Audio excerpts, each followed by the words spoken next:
हमारा फ्रेम है, वेल्डिंग लग रही है।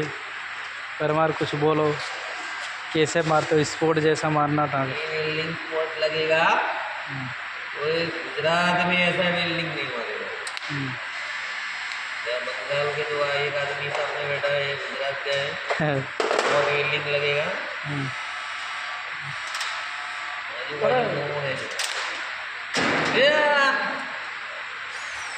और वेल्डिंग में लफड़ा आ गया थोड़ा।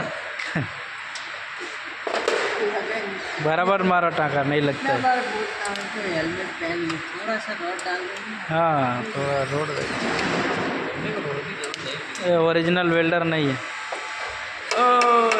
दुबई से नहीं मांगे। हमसे विचार बोलिएगा गायब चाहिए आए।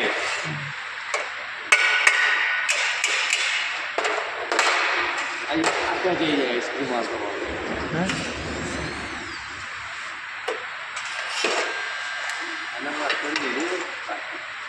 बराबर भाई, एक कंप्लीट करो फटाफट। कैसा है?